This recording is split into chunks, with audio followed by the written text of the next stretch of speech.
Hello everyone and welcome back to another episode of Teach, Sleep, Repeat. My name is Dylan. And my name's Hayden. And I have successfully transferred my cold over to you. Yes, as you can tell from the sound of my voice. And this is why when we say, if you're ill, you should stay at home. This is why. Because now you're all groggy and I didn't want to give you that benefit. I really hoped we'd learned something from COVID. Sorry, I can't get past the way you're speaking around. I really hoped we would learn something from Don't make me laugh either. I also can't laugh on this podcast. It's not great. I was hoping that we'd pick up the fact that wearing masks is actually really polite towards other people. And you didn't wear a mask last week. Sheeple. Yeah. Oh, God. Following big medicine, sheeple. Wasn't that mad? Yeah. Wasn't that completely mad? Because they were the biggest sheeps of all. Yeah. Weren't they? Following and flocking to anyone not who wearing said a mask. Yeah. Well, someone in a big suit said, do this. I'm not going to do it. I know better than them. Herd immunity or something that I heard online. Yeah. Wash your hands and sing happy birthday. Okay. That lasted a long time, didn't it? Oh, anyway, let's not get bogged down by all that, Hayden. No. I've got a nice story to start us off with this Q&A this week. That's not a question or answer. It's not a question or answer from our lovely WhatsApp community, which you can join down below if you want to be submitting questions for the future. However, I do have a story. Go on, and I thought, this is too good to pass up. I used to work at insert academy name. I'm not going to name and shame them. We used to have an annual show. I'm not going to name the show either. Keep this as anonymous as possible. Essentially, a PE and gymnastics show. All staff were attending as marshals and stewards. Directed time, of course. Right. I'd love to hear that. During the same week, this finished past 10 p.m. Ooh. We had a meeting and a parents' evening. Everyone was utterly exhausted by the Friday. On the Friday morning, this deputy head, she's now the head teacher, saw me and commented that I looked annoyed. Me. Of course I am. I've had 3 late nights this week. I haven't been able to go to the gym or my rugby training. Her. Well, because of the early starts and the late finishes with SLT and meetings, I haven't seen my daughter awake since Monday morning. That's the level of dedication you have to have in this job. Oh. I left the school like a greyhound in the next transfer window. Yeah, that is just not something to be proud of, is it? I can't imagine saying that with a smile. I can't imagine saying that in any kind of positive way. I haven't seen River in a week because I've been working so bloody hard. Us teachers, let's make sure everyone knows how hard I work. No, I don't care. Yeah, That's do you know what? ludicrous. I'd hear that and I'd feel a bit sorry for them. Yeah, Genuinely. yeah. And the daughter. Yeah, let's not forget the daughter here. Your child hasn't seen you in a week. What I are you love how talking it said, about? like, I haven't seen my daughter awake since Monday morning. Awake. It's like, so she's just getting up that early and leaving and getting home. What I don't get is I understand why people are in situations with their work where they might not see their family for a while. Mm-hmm. I kind of get that. I understand that it's not, and they really don't like that, but they're like, I've got to do this. Mm-hmm. So I really don't want to just put a blanket thing down here. My big issue here is, number one, a member of your staff team has said how annoyed they are at the late nights of the week. They've not been able to do what they want to do, get in their hobbies, etc. And you think it's almost like, well, I'm in a worse situation. Yeah, yeah. Isn't that the kind of thing we all have to do? And it's just so insane to me that you'd go to that rather than going to, I'm sorry you feel that way. Let's work to make it better. Oh, I've got it worse than you, so you need to be happy with that. I can't stand people in general, but obviously let's put it in the context of SLT within our line of work, who have to bring people down to their level. Whatever the thing is, whatever the sacrifice is they're doing, it's just an expectation. There's no thought trained to one. Oh, is this good for me? Is this a sacrifice? Should everyone be doing it? Should I really be making sure that the school ethos is like this as well? Because just because I'm doing it, it's just, well, I'm doing it, and throw my toys out the pram when no one else is doing. No one else is sacrificing their weekends for this club. No one else is doing this thing that I'm doing now, objectively for the job that has nothing to do with the contract. Why isn't everyone else doing it? It's just like, get a grip. Like, you're an adult. Do you know what I mean? Like, have some compassion, bit of empathy. You're a leader. I was about to swear. No more beeps. It's cold. We used up our quota of beeps last week. I couldn't believe how many beeps I did with that Yeah. episode. You're right. You're absolutely right. It's frustrating, and it just does come down to that. And I really want to make this clear to people, because some people listen and go, well, you want to go above and beyond, etc. And that's so good for the individual, but as a leader, it is your job to put your staff team at the front and center. And this example, the thing that stood out to me was the sheer amount of stuff that was planned for that week. Now that is a choice. That is a choice to, you've got your gym show that's annual, that happens at that point every year. Cool. Sure. Don't put parents' evening in the same week. Yeah, I know. What are they doing? Don't put 3 things that are late every. Don't do that to your staff team. Just move it around. Just think. Just have some forward thinking. And in the front of your mind when you're planning, should not be, well, I've sacrificed stuff, so screw all these guys. It should be, okay, I'm willing to sacrifice this thing, but do you know what? My team maybe won't. I'm going to take that decision, take it by the scruff of the neck myself, and do it for my staff team so they're not even put in that situation. And even if you have to have those things back to back, like it just turns out, I'm so sorry, guys, but we just have to have these 3 things this week. At least have some sympathy. Like at the very, very, very least, have some sympathy for the staff that are then a bit annoyed. The fact that they've been here 13, 14 hours a day for the last 3 days in a row. Instead of saying, I've been to 11 Arif, when you say you've been to 10 Arif. Yeah. Always running up in the Don't be that person.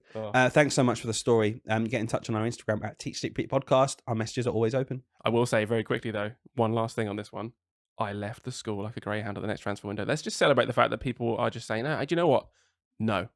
I'm not working in these conditions. Goodbye. Because that is one of the only ways you can actually make a school finally maybe look at themselves and be like, oh, maybe we do need to change something, because we can't just control all these people. They don't just suck it up and do it anyway. They actually leave.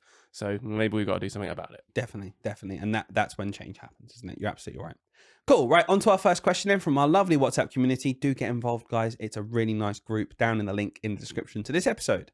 Secondary school teacher here. We get quite a lot of messages from secondary teachers. I love it. I really enjoy it. So if you're a secondary teacher, hello. My colleague is on long-term sick leave. SLT are requiring me to teach a combined year 11 class, my class and the colleague's class, in a school assembly hall. Ooh. There are around 65 children in there at once. When I asked about this, I was told it's non-negotiable.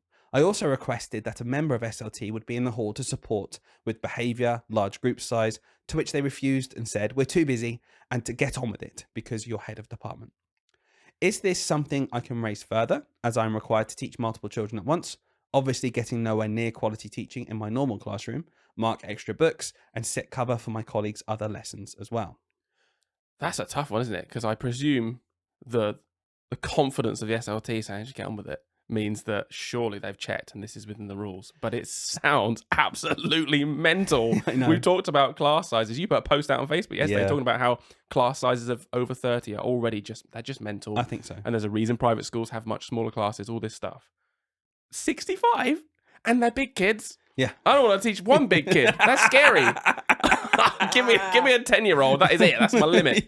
Oh my God. That's so interesting that as you get higher in age, you want to teach fewer of them, because there'll be secondary school teachers here going, don't give me a group of 7-year-olds. Yeah, I know. It's so weird how our strengths change. Maybe year 11s, maybe they're nicer. I don't know. I can't remember. I'm pretty sure I was horrible at year 11. But wait, you're horrible now, so I don't know. I'm pretty sure I was very annoying at that age. I did actually look up the rules around this. There's a limit in class size for very young children. Okay. So I think it's down in infant school, essentially, where you can't have more than 30. Right, because the adult ratio and exactly stuff. That. But even in upper primary school, obviously all the way through to secondary, there is no legal limit. So there's no legal number where this person can turn around and say, oh, well, there's over 50 now. This is unacceptable. I can't do it. Legally, that doesn't exist. That's no cap there. But can we just for a second appreciate, and do you know what? I think running a secondary school must be incredibly difficult, because there's so many cogs and different departments going at the same time, and the sheer amount of children. It's like it's a different kettle of fish to many primary schools, really. And running a primary school is hard. So I can understand why, especially when you go on long-term sick leave, etc., and you've got all these children who need input from teachers, why that's tricky to sort. Sure. But there's 2 prongs to this, and we can go down whichever route you want. I'll mention them both now. My first frustration is that when there's long-term sick, that a school isn't in a position financially or doesn't want to just simply say, cool, we'll get cover in. End of the story. We've got a qualified cover teacher, supply teacher to come in and take this class on. Why is that not happening? That's really frustrating. And the second thing is that if you're going to do this, again, as SLT, you have to have empathy and understanding and be able to say, not just your head of department, crack on. What on earth difference does that make? There are amazing teachers who are and aren't head of department. It shouldn't make a difference. If anything, your head of department's got more work to do and doesn't need this burden on top of it as well. But the thing that frustrates me is, like, you have to, as SLT, if you're not going to go down that supply route, like I just talked about, the second prong here is you have to have empathy and say and understand that I get it. Do what you can. I'm so sorry. Mark less. Okay, I'll help you out with the cover. Yeah, I'll do something to make your life easier because I've just inherently made it harder. Yeah, they're my 2 prongs. I don't know where you sit on this. I think it's the second one's really interesting to me because I think it's really bad that there's clearly a burden here, right? For whatever reason, we'll talk about the first thing in a second. For whatever reason, they come to the conclusion that this is how it's going to have to go. We're going to combine both classes. The idea of the people making that decision, deciding who gets the entirety of that burden, and it's not them, is mad to me. Like, in terms of, like, it's so selfish. Maybe there's other things behind the scenes. I can appreciate that. Perhaps that's it. But as SLT, as the leader of that person, you should be the first person to be saying, right, let's share this burden. I'm really sorry, you are going to have to do this, like, for X, Y, and Z reason. Maybe it's budget, whatever. But I'm going to help you. I'm going to step in. We'll teach the class together. I'll be in there 3 times a week, and then we'll get someone else in the other times just to make sure to help you manage behavior, like you said. That's a good idea. But the first thing is, when it's long-term sick, I'm like, you just got a sort supply. Yeah. It's just not accept. There is no reason. I'm like, oh, the budget. Okay. Then you messed up your budget. Yeah. If you haven't accounted for the idea of teachers being sick ever, then what are you doing? What are you talking about? Of course, well-run schools account for that in their budget, in their yearly budget. Like, it's just mental. It's not an excuse. It's like, okay, cool, you've done your job poorly then. You can take the burden. Why am I taking the burden? Because you haven't run the school properly. Yeah. No. It's frustrating. And like I said, even if you're in that situation where your finances are in ruin, you have to go back to the first thing you just said. The answer here, when asked, very reasonably asked, can you have some support, please? For SLT to turn around and say, no, we're too busy. Sorry, what do you think I am? Yeah. Sorry, where do you think I am in my busyness level? Just because I'm not, in SLT or leadership. I'm a head of department in a secondary school. I can guarantee you is just as busy as a leader. Genuinely, just as busy. Has so much on their plate. It's not acceptable just to say we're too busy. I'm too busy, but I'm doing it. Yeah. So what are we going to do? How are we going to come to a common ground? That's what I'd be saying. I'd be just doing what I can and not letting that burden eat me up. Solely eat you up. Yeah. What do we say to this person? Like, other than that, what would you do in that situation? What would you actually do? Would you, if they ultimately just put a brick wall up, like, yeah, well, get on with it. Yeah. What do you do? I think there comes a point where if you've got in touch with your union, that's the first thing I'd do, because they'll be able to guide you on the legalities of it, on what you should get, etc. There is no cap for class size. No, there isn't. So I think the hands are probably tied in that situation. But there might be other things in terms of increased workload, etc., going past your directed time, doing too much. There's probably, and this is unfortunate, because the answer becomes, when you have an unresponsive leadership team who aren't taking your well-being into account and overworking you past the contract, it does get to a point, we've said this before, where you personally have to put your head above the parapet. Yeah. You have to be the person actually then making a scene, because leadership have decided to make a scene and say, it's way too busy, it's on you. That doesn't have to be the end of it. You can also fight back, and it's not comfortable. It's not nice. It's not what people want to hear sometimes. They kind of want to press the button and someone else sort it for them. You've got to say, I'm not doing this. Sorry. Leadership, are you going to help me out, or are you going to leave me here to do this all by myself? Wow, we're too busy. It's just so weird, leadership, because I can feel myself getting sick as well. Threaten them. Passive-aggressive threats. This is not official advice from Teach Sleep Here podcast. Do not cite us when you go off sick as well. But it's true, and you know what? The stress might make you do that. Yeah, genuinely, that's a legitimate thing. Obviously, you can't actually preemptively threaten it, but no, of course not. There is a reality where teaching 65 kids is actually stressful enough to make you go off as well. Yeah. But there we go. I don't know. It's frustrating. Yeah, horrible. Sorry you're in that situation. It really does suck. Yeah, but get in touch with your union, get solid legal advice, and then work within that legal framework. Yeah, definitely. Okay, work within that framework, because you're entitled to. And then hand your notice in and leave. Like a greyhound at the next transfer. Every answer from now on is just going to be just hand your notice in and leave. Like a cheetah found their prey in the wild. We need to think of as many similes as we can. Like Hayden when he sees a pack of whisper golds at the end of the corridor. Me? Anyway, next question. What's the pettiest hill that you will die on in teaching? For example, staples go vertical, not diagonal. That is very, very petty. I feel this is good, because we always kind of go against this kind of stuff, don't we? Yeah, actually, what is the actual thing where, if you were sat on this podcast and got written in, you'd be like, oh, shut up, but you do it. But I do it anyway. I want you to answer this one first. I feel like you'll have a good one. For me, it's so when I plan lessons, okay, there's a thing I always do, which is petty, and I kind of get annoyed when other people don't do it, but I understand that it's completely pointless and I cannot absolutely have a go at anyone for this, but I Okay. do it. And it's getting rid of the background on pictures that you put into smarts.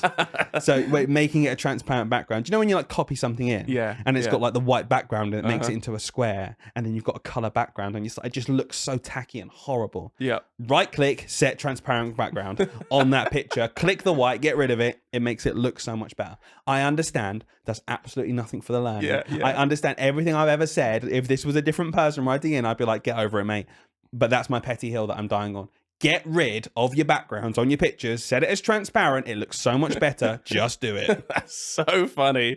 I could just imagine you raging at like some history planning or something. Someone else has poured their heart into, and you're like, oh, could they just get rid of the background of this picture? There's a black or white background. We need to make Neville Chamberlain pop. We need to make him pop. He's not popping now in his background. Oh god, that's so funny. You would never write a policy on this. No, But exactly. That's the thing, isn't it? I'd never enforce a policy on this, but it really pisses It's me off. petty. It literally doesn't matter. But I find myself getting annoyed inside Yeah. when I get a smart full of it. But this is where I'm showing planning. This person's planned the whole history in it, and I'm like, ugh, why is there a background? I feel like you've sparked a whole thing about. I reckon we can go back and forth now with planning, because there's going to be a few things I think with planning. We're quite particular. We are aren't very particular, even though we all absolutely down the hill of this doesn't matter and no one should be forced to do this. When I'm planning, though, I will do these things. And font is another one. There's lots of things with font. I know You hate font. I know you're thinking about it, but font in general, I'm going to start with the font itself. Okay. Right. I tell you what, actually, this is petty. However, it's I don't know. It's going to be two things. I'll see what you think. on. Firstly, Comic Sans is fine. Ooh. Comic Sans is fine. Just use it. Okay. Honestly, it's fine. Yeah. Why does everyone hate Comic Sans? Ah. It's a lesson to a 5-year-old. Right. Comic Sans is good. Yeah, it's not a marketing campaign on the billboard. Do you know what? I've never used it in any of our marketing for our Yeah. tutoring company, Yeah. for our maths company we're building. Yeah. I'm not using Comic Sans. But when I'm teaching a bunch of 5-year-olds, 11-year-olds, whatever it is, Comic Sans is fine. It's nice and easy to read. It looks all right. Yeah. Okay, that's fine. I tell you what, it's better than joint handwriting. Go on then. Yeah, I'm just saying. Better Yeah. than joint handwriting. Yeah. Yeah, exactly. Oh my god, yes. I was going to mention fonts that are terrible. That is definitely number one. Yeah. Cursive. If you're using cursive font on your PowerPoint or your Smart, I'm sorry, but I'm binning the lesson. I'm not even out of respect to font. I'm not even teaching the content but it's just disgraceful. Out of respect to font. I'm not doing it. And other fonts like you get the like default ones, often like Times New Roman and stuff like Candara, Arial. stuff like that. I'm like, Arial's not too bad. It's in the middle. That's in the middle. okay. I can get on. You've got really I can get on. deep-rooted I do. opinions I do. on font. Arial's all right. Yeah. It's very vanilla. Whereas Times New Roman, I'm like, come on, All right. it's not the 90s. No. It's not. We like, what are we doing? We had a colleague, didn't we, at our old school, who on all their documents would write with Times New Roman, and just because that's what they're used to from university. And I always used to joke with her and say, "I knew it was your document. You're the only person I know using who this." writes in Times New Roman." Another thing, back to your picture thing, right? I just thought something else because I can think of some old colleagues that have done this who I'm sure would laugh if they heard this. Yeah, when they've resized an image, but they've not held shift. So they've made it bigger, but they've also allowed it to get that too far when it stretches then. Do you know what I mean? And it's no longer in the ratio that it was originally. And it's like, what are you doing? Yeah. If you're enlarging or decreasing an image size, make sure it stays in proportion. And it starts getting pixelated, doesn't it? When it stretches oh my out. God. So why is Stoic the Vast so wide? It's not that wide. Oh God, yeah. So there's just so many little petty things. I think it does all. I think you've hit the nail on the head with lesson planning. Yeah. That is where the pettiness is. Formatting a lesson plan. Yeah. I like my lesson smarts to have a level of a look to them. Yeah. I will be very honest. As I got on in my career, my bar lowered and lowered and lowered. But I will absolutely never allow for an image to not have the background transparent. Absolutely not. Never. That's What's the that? hill I will die on. A whole PowerPoint slide of text, and it's all the same size, all the same font, all from the left, and the entire slide. Get rid of it. I'm not showing that to kids. I can't put on my screen a whole slide to a bunch of 7-8-year-olds. No. That's just text, and I'm just going to read it to them. Boring. It's not happening. Boring. It's not happening. So boring. I can't think of anything more. I'm getting annoyed thinking about this now. Yeah. And actually, I think personally that is something that I might put into a policy. Like that. That's not even a petty hill that I'm dying on. It's bad for the kids. Don't put 5,000 words on a slide for a kid. Don't do that. Because do you know what happens? The teacher just looks at it and goes. And the next thing was that after the Anglo-Saxons were in Britain, they decided to settle. And then if you look at the background of the Romans beforehand, it looks like they went back in time. Isn't that interesting? Let's go to the next slide. Shush, shush. I'm delivering a well-planned lesson. Sir. I'm going to go to the next slide now, and you will see 2 pictures. Which one do you think was earlier than the other? Yes, what do you want? Sir, please, can we leave? Please. Listen, this is a good lesson, okay? Yeah. Because the next slide, the pictures, I've got rid of the background. It's transparent. Yeah, that's so right it's then. all fine. Zen. Don't worry about that, kiddies. Oh, God. So, yeah, there you go. Turns out there are some things that we're very A lot petty of about. Petty things indeed. Okay, next question. I loved this one. You recently did a whole episode on primary maths, which I found extremely interesting. I'm a maths lead in my school, and I find that fluency is something we don't quite get right all of the time. What's the difference between fluency and arithmetic? Is your platform going to be doing both or just one? We might need to use it in our school. Doesn't that last bit just get you excited when you hear like someone may be using your thing? I love how many people have been writing in about this I recently. know. We've mentioned it a couple of times, obviously, in the podcast, just kind of in passing. And yeah, we've just had constant messages of, particularly from maths leads, being like, oh, this is interesting. Because what I'm really enjoying is people saying, it sounds really bad when I say this, I'm enjoying people saying fluency is really bad in our school. So I definitely agree. Like, this is something we need to work on. Yeah. Yeah, really cool. Go on then, Dylan. So what is the difference between fluency and arithmetic? And is our platform doing both or just one? So initially, when we built this platform, we were thinking about the foundations of maths, right? Literally children being able to do maths. And again, just very quick link to the curriculum review that came out recently. It mentioned how those foundations need to be really solid, especially in the younger years. And I was like, oh my gosh, it's like we wrote this. It's so important. Yeah. In terms of fluency and arithmetic is, to me, a huge part of fluency. So it's under the fluency umbrella. So the platform we're building, we're going to be looking at initially focusing on fluency, understanding number, manipulating number, knowing what things mean, and knowing how to actually do maths. But obviously we had to start somewhere. Yeah. So a big thing for us was arithmetic. And we found that across schools, from people we've seen and talked to and schools we've been involved with, arithmetic is quite inconsistent, let's say. And there, a lot of schools trying to get it right.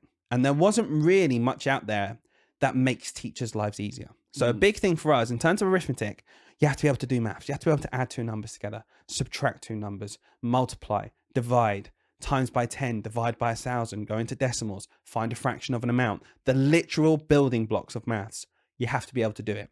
And that comes in arithmetic. Yeah. Okay.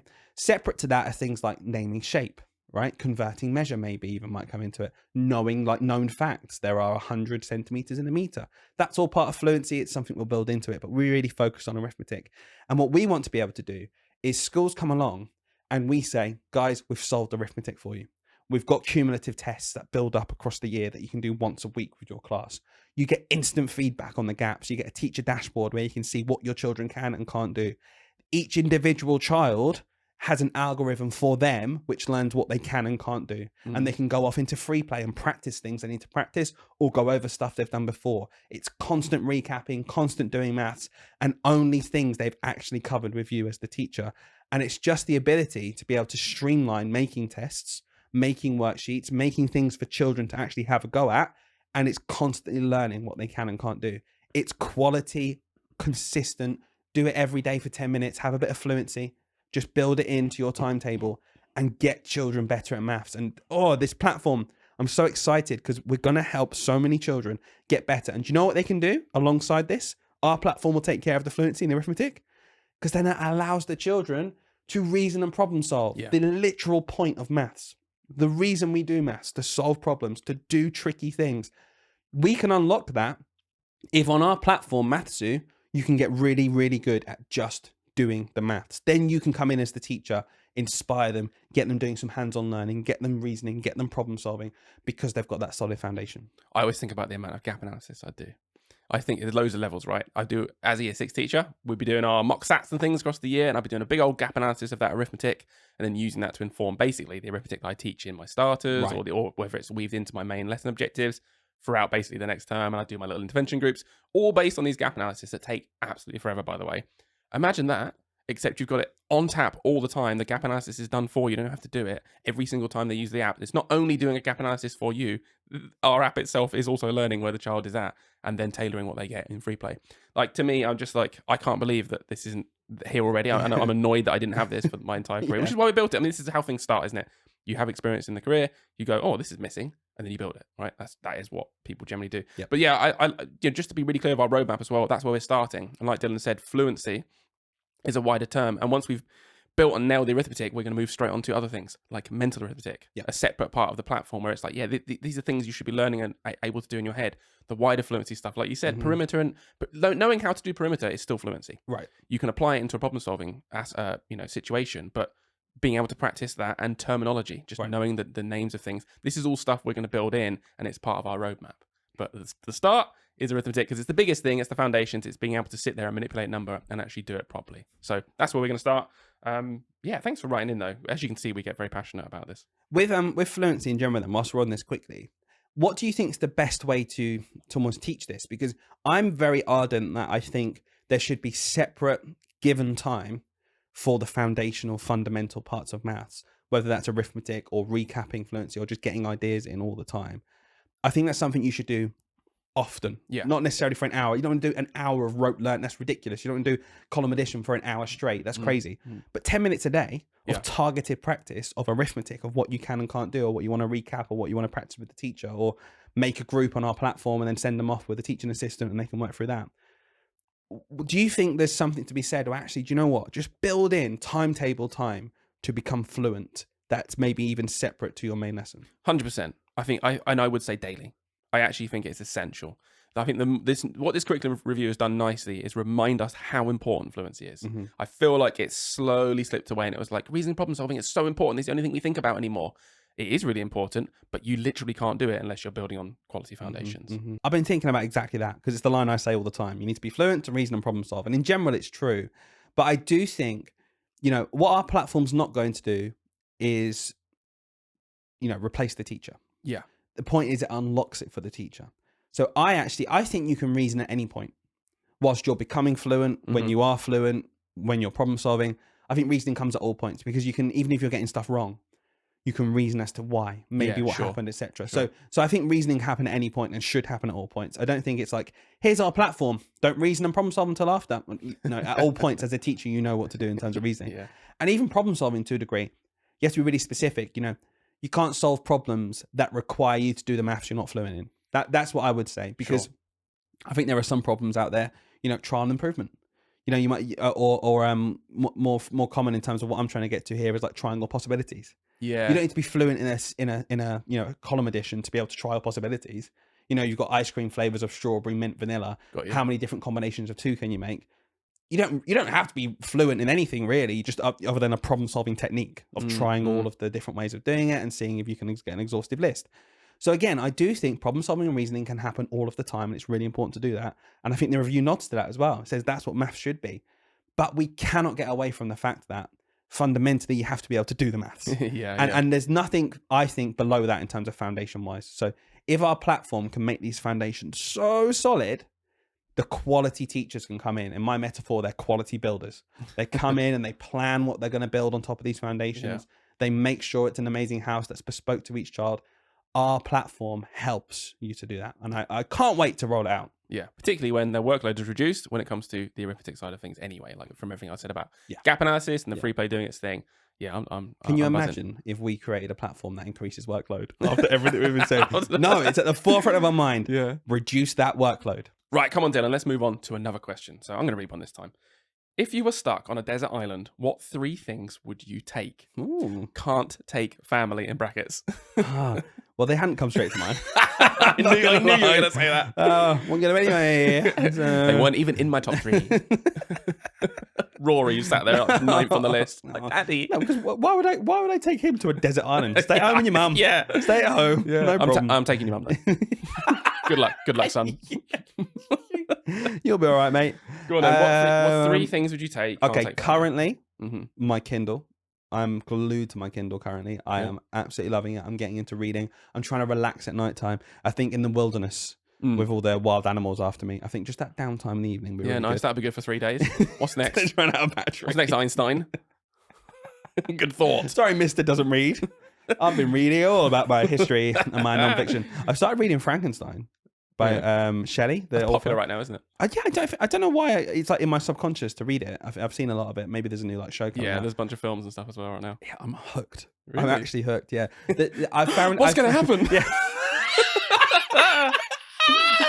I can't wait to find out what happens next. What will it There was one part at the start where they're writing letters to each other, and this person's writing a letter home to a family, and he's on a ship, and he notices like a sled go by.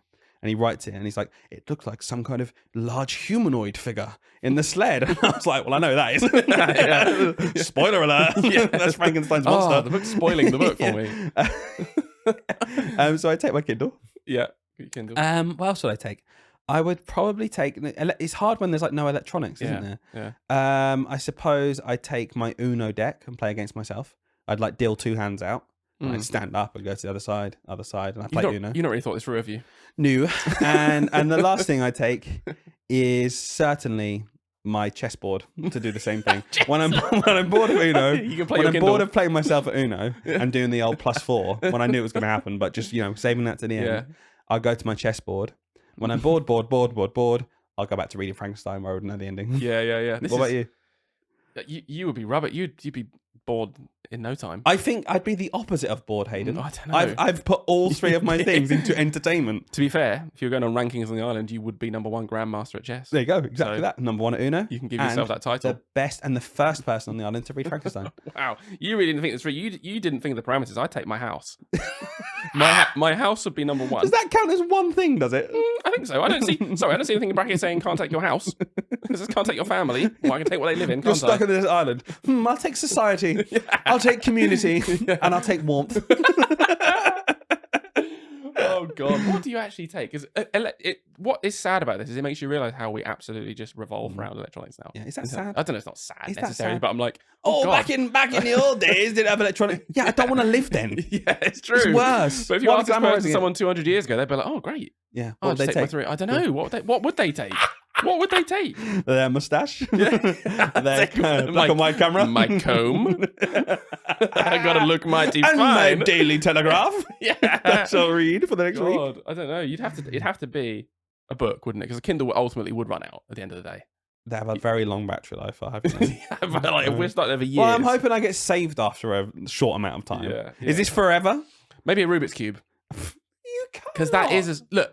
I'm sorry. You can't have a go at me for my ones. Your and then ones turn are around and turn around and say book, which is a Kindle, but fewer of them. Yeah, it lasts forever. Rubik's Cube, which isn't even a game. One player though. Yeah, but I can play against myself. Yeah, I can play one player. I've never heard of Rubik's Cube be described as a one-player game. It is a one-player game. It's not a game. It is. I don't. I'm also taking a tent. I feel like we need to. That's probably the most sensible thing either of We us probably has do said. need some sort of shelter. Because I No. tell you what, I'm not the kind of guy who's going to be making. I'm not the person on YouTube who's going out into the wilderness. Outdoor and boys. Yeah, just making things. Can I just in the say, wild. I have also been watching that recently. I saw for the first time, it was a video of him saying, "I'm stopping doing videos." And I was like, "Oh, That's hilarious. Oh, I wonder who Good this time guy to is. tune in. Yeah, it had like millions and millions of They views. get a lot of views those videos. Oh, it was. But And I've they watched, always come back. I've watched a few. Yeah. Unreal. Which Like, one is it? Is this the one unreal. where they? What describe it to me? No, I've seen he's different like channels. a middle-aged bloke in America who sometimes with his children goes out like to a remote island, camps for 3 days, fishes with them, just lives off the land. Right. And he goes into more extreme ones on his own. So he'll like go up into like the North Alaska, into Okay. like the icy sheets and the snow. Build a like just a place for him to sleep under the snow that stays warm. It's like -20. It's insane. It's so good. I think you are the absolute epitome of the opposite of that. I think you would be dead so quick on a desert island. Honestly, I actually think like it would be quicker than like what is normal. Just if I did nothing, I'd survive more. Honestly, Because in me trying to survive, I'd run into a bear trap. Yeah, literally, like you just, yeah. No, I am useless with anything like that. That's mate. That's why you asked me what things would I take to desert island, and I said a f***ing chessboard. Like, come on. What the hell? How long it last? Doing the knight's move, doing the queen's gambit whilst there's a bear over my shoulder. It's like, this guy's not gonna. Do you want to play? You are the only person, right? Because I am also useless at this kind of stuff. You're the only person that makes me feel better. I'd be serving the grizzly bear a +4. Well, I got you there, wouldn't I? Just eats my head off. Oh God, what a question. Turns out we have no idea. No idea how to survive. Doesn't matter. Wouldn't last a day. Doesn't matter what I Dylan's take. chucking a Kindle round as a frisbee after day 3 because it's useless. It's at battery. Oh, thank you so much for that question. Next one. Right, one more, Dylan. But before that, if you're enjoying this podcast, please, please, please do leave us a review. It massively boosts our numbers and helps us, and we'd hugely appreciate it. Don't say please. If you're rude and to the point, they just do it. Do it. Leave a review. That's it. He's the pro. Teach us there. Teach us there. If you're not watching, then you're missing out. What does the PowerPoint on teacher well-being look like in the 9th circle of hell? Oh, teacher well-being. We have taught so much about this. Before we go into the memes and the jokes, because we will, naturally, I've got to say I've seen it done really well. And it's our old mate, Charlie Birdie, teacher's health coach. Legend. The nicest guy you'll ever talk to. Does a lot of going into schools and talking to them. And he's the first person on our post where we have a laugh about well-being and forced well-being, yoga classes, breathing exercises. He's the first person commenting, laughing. And he says himself, it can sound like an oxymoron to have a staff meeting about well-being when really you just want to go and mark your books and go home. Yeah. But I've seen some of the content that he gives and trains and like his teachers when there's schools that he's working with. And it is really good. So this can be done well. Let me just put that out there right now. But in the 9th circle of hell, we don't have Charlie Birdie coming in. No. What does it look like? It's got to be passive-aggressive things, isn't it? It's got to be where SLT are putting in token things that they're like, yeah, this is for well-being, but it isn't remotely. Go on then. So you walk into the staff meeting. I'm imagining straight away there's some tranquil music on in the background. Yeah. The kind of stuff you might put on when your kids are doing some writing. You just need to be quiet for a minute. I'm like, I'm a 32-year-old professional man. Okay, fine. Some tranquil music coming on. You sit down and you've just got in front of you like a stress ball. And it's like, I'm not going to tell you what to do with the stress ball, but do whatever you think you need to do with the stress ball. Can I leave with it? Can I pick it up and go? Because that would help my well-being more, actually. Do whatever you can within the confines of staying in your chair. No, you've got to stay in your chair, sorry.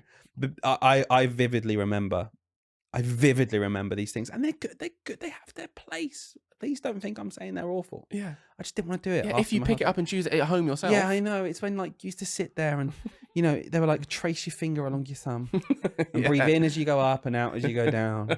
Then go to your next finger, in as you go up, out as you go down. And I'm sat there going, I've got 97 books to mark. Yeah. I'm going, in and out. And I know how this can regulate you. I get it. But this is actually making my blood boil. It's doing the opposite of regulating me right now. I don't want to do it. So yeah, definitely some kind of breathing exercise, going up and down your fingers. Maybe then like a breathing exercise where you just sit in your chair, close your eyes, imagine you're a raisin, pick up your raisin, put it in your mouth, imagine you can feel it at the top. Yeah. It's all like rooted in good stuff. Like I think meditation is amazing. Like I used to meditate a lot. I should do it again because it just grounds you and it just relaxes you. It's not like, oh, I'm with one with the soul of nature. It's not about that. It's just about grounding your body and getting you into a state of relaxation. It's good.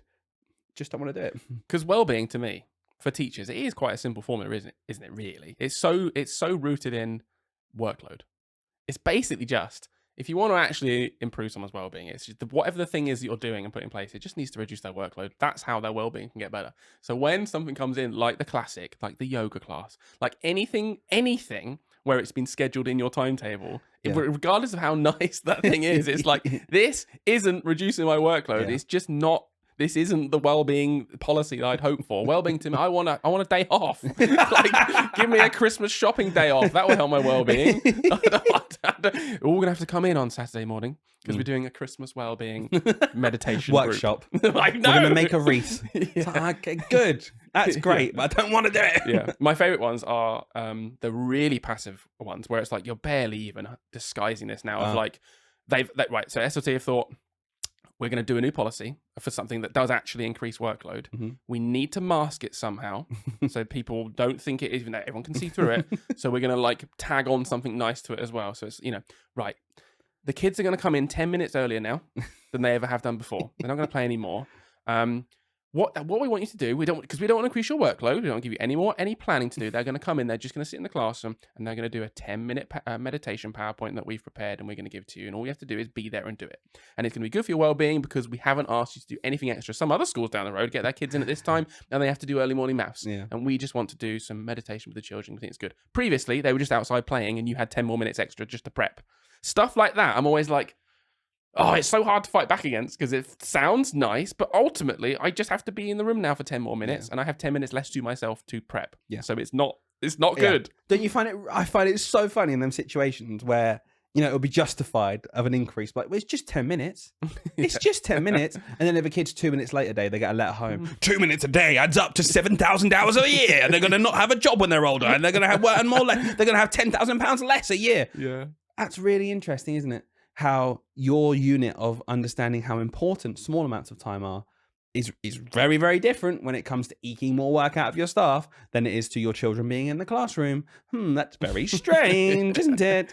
Exactly. Frustrating. Can you think of any more like passive ones that we've had in the past, like passive aggressive things where it's like, this is clearly not actually for my well-being, it's just disguising something else? I've heard before, someone messaged us saying, they said, we've got to put the Christmas decorations up. Right, so you're coming up to that time now where you might put the Christmas decorations up in your school, and it's bloody lovely. I love it when the school's all done up, and someone's got to do it. So yeah, do you know what? It's the kind of thing in the past where I've been like, of course I will just spend 20 minutes doing this. It's a nice thing, but it's voluntary, right? It's voluntary. And this guy messaged us and said, in our school we're being forced to do this. Like, is this okay? They'll say that they'll bring some chocolates. Yeah. And I'm like, that's it. It's nice, right? It is nice. It's nice. It's lovely. It's fantastic. But it doesn't mean like just ignore the part where I've said this is no longer optional. Though you've got to come and put up Christmas decorations for an hour and a half after school. Yeah. But I've got a box of heroes. Yeah. And it's like that. That's the kind of thing where I'm like, oh, I'm gonna look like such a twat if I say, what? No, that box of heroes didn't do anything because it's nice. But it's just papering over. You've just added an hour and a half to my day and I've still got to get everything done. Yeah, you have just skirted around the fact that what you really are saying is everyone needs to come and do this thing for an hour and a half after school. Yeah. And I'll give you some chocolates as well. Yeah. That's really what you're saying. You're just rewording it so it looks nice and then the person feels bad. That's not good for well-being. Yeah, definitely. I remember like something actually cool in terms of, it probably was like a well-being initiative, didn't have to do it. It was just nice. Was I worked in a school previously where on a Friday you could just go and get breakfast for free. Yeah. Just for free. And it wasn't like, you have to be here by this time or you have to spend X amount of time with the children in breakfast club. Blah, blah, blah. It was just simply them saying, on a Friday, bacon roll Friday. Bacon roll Friday. Or, if you eat something, vegetarian sausages on a Friday, whatever it might be, you just go and get some breakfast, some cereal, some toast. It was just basically, they said, thanks, guys. We worked really hard. Have pick up a sandwich on your way through in the morning. That is a perfect example to me of don't have to do it. Might have had my own breakfast. It's there. It's an option. There's no strings attached. Yeah. That's really good well-being. It's just hard when it's hardwired into an hour if you have to be sat in this room and I'm going to force you. It's like when someone forces you to have fun. We're about to have fun today, guys. I'm probably not going to have fun now. If you're forcing me to do that, it's probably not going to be fun for me. Another one, inset days. When well-being stuff is built into inset days, I feel like that's nine circle of hell, isn't it? That's because you just want to get on and print your stuff. No one wants to do that. No one wants to do that. It's like we've got an inset day, so we've got 2 hours special with some person coming in to run a course, and it's like, I just don't want to do this. I just want to put my displays up so I don't have to do it in term. Yeah, it can be quite frustrating, that's for sure. But yeah, to me, it's the spectrum. Yeah, there's a huge spectrum. It can be done well. It's often not done well. It's often done in a way where actually it's more frustrating. However, there are some really good initiatives out there. I think it has to be just no strings attached. Here's a little thing for you. Yeah. Thank you so much. Go home. I appreciate you. Full stop. That's it. No semicolon? No semicolon. And we're going to do this. I appreciate you. And so can you do this thing? Give me this thing. You have to do this thing for me now. You have to do this thing for me now that's arbitrarily weighed like 3 times bigger than the thing I'm giving you. I gave you a miniature hero. You give me 2 Hour Club every week.